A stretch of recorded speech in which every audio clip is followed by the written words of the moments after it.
Let's take a little walk down memory lane. I want to share a bit of a case study with you, just of a project that I worked on in the past. This was really one of my first freelance clients, and just kind of talk through the approach that I had with building their community and getting my job done. Maybe this will be helpful to you just kind of to see how I approached a social media strategy.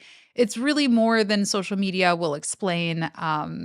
I don't know. Maybe it'll just be fun and chatty. Let me know if you like it and I can talk about other clients. I don't work with this client anymore. In fact, they actually don't really exist anymore. They were acquired, which is great. That means that this startup had a successful exit. So that is something that I am proud of, but they are no longer in existence. That's one of the reasons I feel comfortable kind of sharing so openly. But yeah, let's get into it. So the company that I was hired to do social media for was called Octoly. Octoly was an influencer marketing startup. And what that means is they were a new company.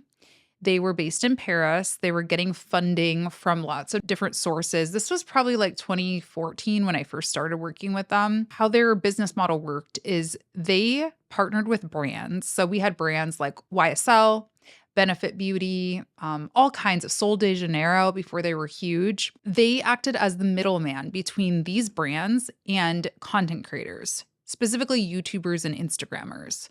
So, what they did is we would send out product to these creators in exchange for their reviews. It's so funny because, like, the influencer marketing industry has changed so much. We weren't even paying creators. The benefit of working with Octoly is that you got access to this free product to create content with. So it's kind of funny to think about because nowadays, like, it's like, where's the money? But that was how the business model worked. So this client reached out to me because of a YouTube video. So tip number one, I guess, that you can learn from this is post about your passions and your areas of expertise. I actually had reviewed a competitor of theirs. It was called FameBit. They don't exist anymore either, so I don't care. I'm comfortable sharing all these names now. But I posted a review of my experience as a YouTuber using FameBit, and I wasn't really happy with it. I don't really remember. I think I took the video down now. But I wasn't happy with my experience for whatever reason. And I think that caught the eye of the founder of Octoly because he was like, oh, she sees areas of improvement. We want to consult with her and see how we can make our platform better. So he reached out to me. We had a Skype call, RIP Skype. It started as just consulting. So I would just charge. I have no idea how much I was charging them. I can't tell you, but it was a flat fee. It was probably like $100 or something a call. And they were just giving me ideas. They were like, hey, here's what we think the platform should be like. Do you think this is a good idea? Which industries should we tap into? I remember at that time they were even like playing around with like drone creators and stuff. Like they were kind of debating between going between that angle and beauty creators. And I was like, I think this beauty space is huge. I think you should lean more into them. I think you're going to get better content from them, so on and so forth. So we just did consulting calls. Then I graduated college. I was still in college at that time. And they asked me to work for them full time. And I said, I just got a job at GM. I was working in their like marketing support.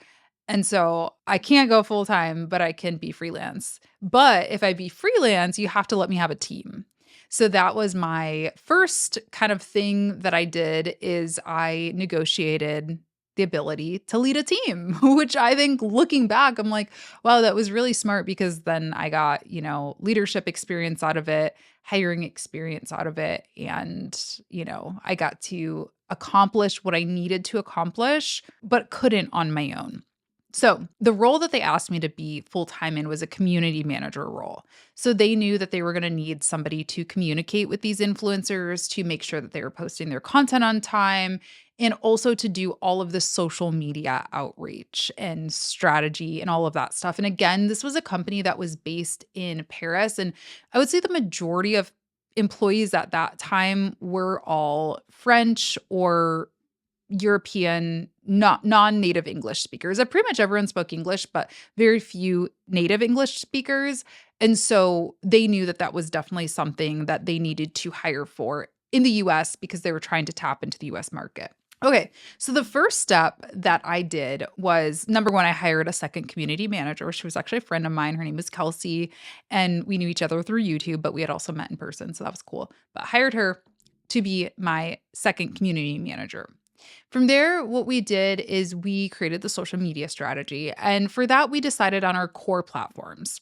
Because of the target audience, which was primarily women in the beauty space, large beauty creators, we decided to focus on Instagram, and this one is gonna be funny. This is gonna date this story a little bit. Snapchat. Snapchat was actually a huge part of our social media strategy in the beginning, and I would equate this to like TikTok of today. If I was working with this exact same brand today, my platforms would probably be Instagram and TikTok because Instagram was that kind of more solid platform that had an established beauty community on it. However, Snapchat, TikTok of today, was the one where people were really excited and where a lot of the community was happening.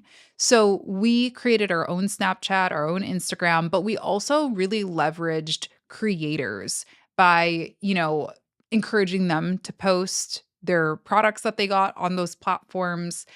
We also saw a huge opportunity in YouTube for sure, but the thing about YouTube is it is a slow growth platform, and because we were a startup, we were actively trying to get funding, we needed fast growth. And again, that's where Snapchat kind of came in. It was this newer platform that was growing very quickly, and YouTube just wasn't going to get us the numbers that we needed to impress investors and get them to continue spending money on us like Instagram and Snapchat were. So, for YouTube, we really leaned on our audience. YouTube was one of the platforms that these creators could apply to post on. And so they really spread the word for us. If you type in Octoly on YouTube, I don't know about now what will come up, probably some of my videos too. Oh, that's actually something else though that I think was really smart about this client. So both me and Kelsey, the other community manager, we had YouTube channels. We were small potatoes, don't get me wrong. We were very small YouTubers at that time, but they did really like that we had YouTube channels because we got on camera for them on the Octoly YouTube channel, which no longer exists. We posted on our own channels, like when we did events and stuff, which I'll talk about. We, put Octoly in the title and stuff. So we helped get them leveraged that way, as opposed to Octoly building up their own YouTube channel. Like I said, eventually they did start a YouTube channel, but it never really took off like the other platforms did. I did see a need for long form content. This was something, or not so much long form content, but SEO content is what at least I called it back then. I saw opportunity for that. And I also saw opportunity for collaboration. So I pitched the idea of starting a blog, and in comes Latasha's hire number two. So I hired a writer named Claire. They allowed me to, which was really cool. Something about this client was they really trusted me and they really saw me as an expert. And I don't know why, because I was just some girl who had like just graduated college, but I'm really appreciative of that. And I just want to say that was nice. But I built the blog. I started the bones of the blog. Really, Claire led the blog writing. She was a writer, very talented writer. And I created a bunch of like content buckets basically and recurring series that we could post on the blog, one of which was a interview series with creators. So this is something that you can replicate for sure in whatever your clients are doing. Podcasts are great for this because you are able to reach out to the top people in your industry or your target market and say, "Hi, would you like to talk about yourself for an hour and promote whatever the heck you want?" 9 times out of 10, they're going to say yes, unless it's like, Oprah or whatever. And so you get in the room with these people, number one, and you never know where those conversations can take you, if they might come to a, referral conversation, a hiring situation, whatever. But they also expose you to their network. Whenever I get tagged in something, whenever somebody features me in something, no matter how big or small the publication or channel or platform is, I always share it because it makes me look cool, right? It makes you look like a credible expert, somebody who knows what they're doing when somebody is writing about you. And so it's a really good idea to think about how you can collaborate for your clients or for your own platforms with people who have larger audience, how you can kind of borrow audiences. So that was a big thing that we did. I did some outreach for that. I'm sure the writer did outreach for that. But yeah, we reached out to basically like the biggest people who were signed up for Octoly or I think even some who were not signed up for Octoly, but we wanted to get signed up.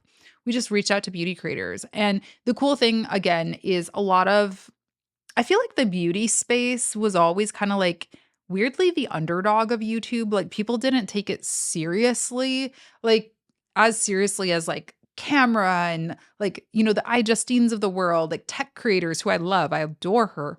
But I feel like beauty creators were always kinda looked at as, like, "Oh, these young girls, they don't really know what they're doing." And so we really gave them that shine and position them as experts and as professionals by highlighting them on our blog. The other platform that we focused on, I can't believe it. You guys, I hope this is interesting to somebody because I feel like I've been rambling for so long. The other platform that we focused on was Facebook groups in particular. We posted on Facebook too, but really we use that as our community management platform. Because we're a new platform, we wanted a place to contain feedback and gather feedback and really engage with our audience. And so Facebook was the best place for that. And looking back, in the beginning, it really started as like, we're going to go live with this creator and we're going to talk about, beauty and makeup and blah, blah, blah. What it turned into, I worked with this company for several years. By the end, we did have a couple of hiccups, like in shipping. There were like some shipping. I don't even really remember or know what happened, but something, people weren't getting their orders or something happened. What was nice about having a Facebook group is people went to the Facebook group to complain, not to Facebook to complain, right? And it's not to say that like you should hide feedback or you should not want people to complain or give negative feedback. But what's great about it is that it is contained. I was able to get tagged and, hey, where's my order? And respond to it in this private group as opposed to them going to our page or our Instagram and spamming us and making us look like we are a shady company. So if you have a product, if you have distribution, if you have a lot of, maybe it's more high risk of a client, maybe consider having some type of private forum or something like that. It could be good for that. So, yeah, that's what we did. And then, really, on the platforms themselves, I did a lot of just DIY. So did the other community manager. We were very nimble in that we were creators. So, again, like we were creating kind of UGC before we even knew that was a thing. We would get sent the products, not all of them. We actually still had to go through the order process, the same order that the influencers did. So we could only get like 3 products at a time or something. But I would try to select products that I knew were up and coming, that were hot, that I wanted to photograph. And so I would just take DIY photos with my iPhone primarily and do like cute flat lays were big at the time. Stories were big. So we would often like poll, which color would you want or which product would you be interested in, that kind of thing. And what else would we do? We did do lives again on Snapchat. Can you do Snapchat lives? I can't even remember. I know that we would do Instagram lives. The community manager and I would be face to camera talking about what was going on and building that relationship that way. Oh, and then the other thing with the blog too is we tried to really take an educational route. This was something that like FameVit, for example, the competitor that I complained about on YouTube, did not really do. It felt very, if you have 1 million subscribers, you're going to get sponsorships. And if not, bye, we don't want you. And I didn't want this brand to have that same vibe. So I made it very clear, and the company was very much in alignment with this, that we needed to take an educational approach and we needed to really develop, like almost act as like artist development at a record label for these influencers. And so through the blog, we also I did a lot of the like tech writing. So I would write about like camera settings and best cameras to buy and networking as a creator, some of the more businessy things. Whereas the other writer, Claire, she would do more of the interviews and the beauty, like she would highlight different beauty products, kind of more editorial style. Now, with that said, going along with that, the vibes, we wanted to create this fun vibe. We wanted to exist in a different space than just the internet. We knew that we needed to be bigger. And so one of the things that we did to grow this community was have IRL events. This is something that I think a lot of us need to as social media managers, as marketers, as strategists, we need to think about a little bit more because so many of us exist so on the internet. And like, yeah, I'm a child of the internet. I got this job through the internet. I was communicating with my boss through the internet, my client, whatever. But I think so many new avenues get opened up when you do go offline as well and you combine the power of online with off. And so we dreamt up, I don't know whose idea this was, but we kind of dreamt up this idea to have a brunch. I think a couple of the sales team members were going to be in LA. There must have been some big market or something like that for beauty brands. And so they were going to LA and we're like, what can we do while you guys are here? First of all, we want to go and meet you. So they flew me and the community manager down there. I have a vlog of it. It's so fun. But we're like, let's just have an event. Let's not do anything too expensive. Let's do something that we're going to get the budget approved. So we pitched this idea of going to brunch. So I recommended Crossroads Kitchen in LA, which is a really nice restaurant on Melrose, I believe. And we just hosted a brunch for like our 20 top creators in LA. So creators that were the most active, that, had a sizable following, that kind of thing. We made it like invite only, which was really nice. I think everybody showed up that said that they were going to. And it was a pretty low budget event, if I'm being honest. I mean, what was nice about hosting it at a restaurant is we didn't have to pay for any decor or anything like that. So it was pretty much just the cost of brunch for 20 people, I think, more or less. We did all the photo and video, it was very bare bones. And it was really successful in that those creators posted a lot of content for us. So they really helped with getting more signups from their, network. And they also continued to be some of our like most active, biggest advocates, which was huge for morale boosting. And I also think it just enhanced the credibility of the brand because some of these creators were like big creators, like they had big audiences. And so having them hold like an Octoly postcard or whatever, I think that was the only decor we really had, and be in our photos and be in our videos, like it did, it was like a PR play in that we were now in their circle and therefore other creators who wanted to, may not have been willing to sign up before saw, oh, so and so is on Octoly. I should be on Octoly too. So then we did one in New York as well. Once Octoly set up an actual headquarters in New York, we did a similar event at their office. This one was a lot more high budget. We catered the event, we got entertainment, we did gift bags, but it was cool too because, a lot of the brands that were on the platform, they sponsored the gift bags. So I don't really think we paid anything for that. They just donated or whatever, sponsored lipsticks and things like that to put in the gift bags. So that was fun. Again, it was nice because our creators that we worked with day in and day out got to meet us as well, which was unexpected. I didn't expect like any of these big creators to give two flying bleeps about me. But, when you are able to interface with a brand that you love and actually share feedback to their face and, just get to know them, it does enhance loyalty to a brand. So that was really nice. Something else that I am going to toot my horn about pitching that I think I know because I looked at the data that made a big impact in this social media strategy was email. We were not doing much email at all. Like that was the original idea was like, hey, could you post on the Instagram? And I was like, all right, but how do we actually get people to stick around and to continue to order? Because they, once you sign up for the platform, well, you had to like place the orders with the brands and you had to post the reviews and things like that. So email was a big way for us to continue that community management and that we would send like weekly emails reminding people, hey, here are some of the new products that are in the store, reminder to submit your reviews. I think later towards the end of it, I don't think I really had anything to do with this, but I'm pretty sure they developed some type of like a gift card system. Wow, it's all coming back to me now. We gave people gift cards. I don't remember exactly how you got them, but it must have been like once you hit certain review milestones and things like that. So we used that to kind of gamify it. And a lot of that was done through email. So I was the person responsible for writing the American emails, if I'm not mistaken. And I did that through MailChimp at the time, which is so funny.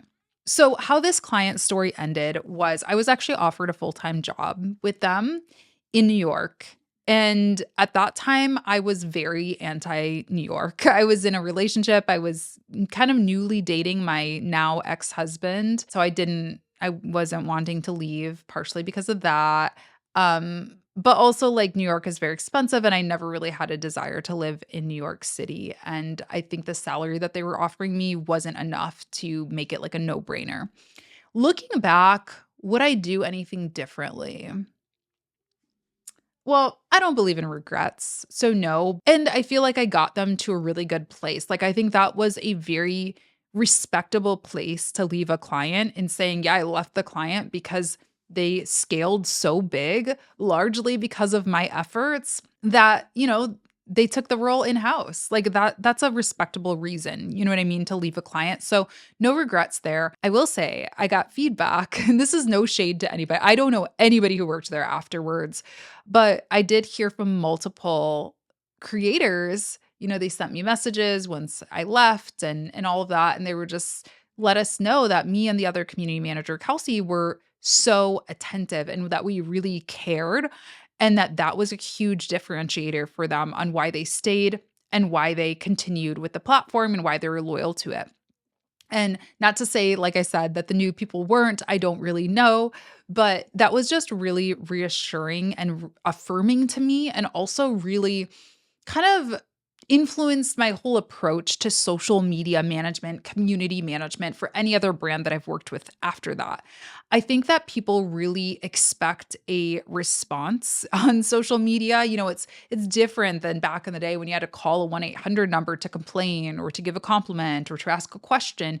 People really expect kind of instant responses, and I think also people want to know who they're talking to.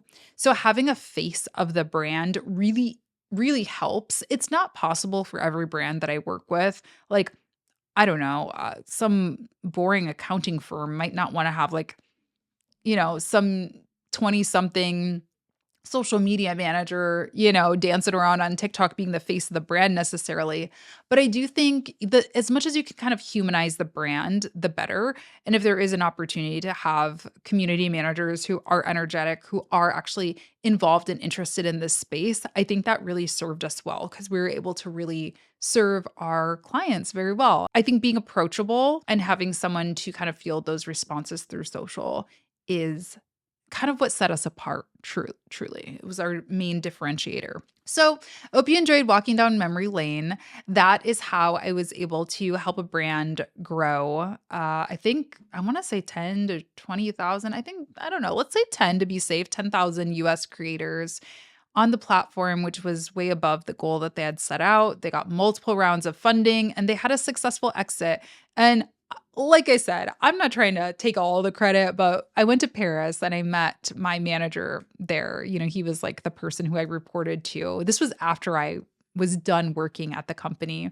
And I went to the office and he introduced me to the people at the office. And he was like, none of you would have a job without her. And that just made me feel so good because he really was great at giving me the credit that I deserved, and the US team that I helped assemble. And so, yeah, it's always nice when you can see the direct impact of social, of marketing.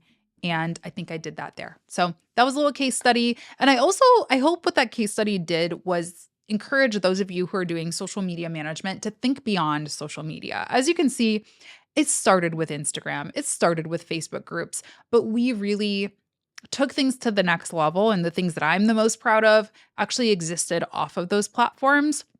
So keep that in mind. Don't be afraid to overstep. Don't be afraid to pitch new ideas. Don't be afraid to pitch a blog, like I did. That wasn't in scope necessarily. I'll also say what was cool about this brand is they paid me hourly, which has its pros and cons. In my case, it was great because I was working full time actually. And so I couldn't really commit to a set number of, deliverables a week. Obviously, I had my responsibilities that I did, but it was also nice because when I had wild ideas like, let's start a blog, let's go to LA and have an event, I got paid more for it. And, I didn't have to like rewrite a contract or anything like that. So just a little vote for hourly work in some cases. All right. Hope you enjoyed this episode. I don't know. It was kind of rambly and weird, but if you want more, let me know.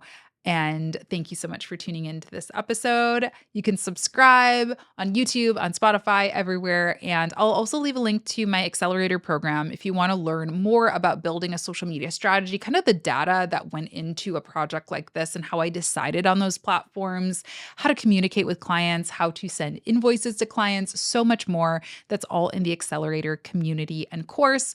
I'll leave it down below for you. Thanks so much for tuning in. I'll see you in the next one.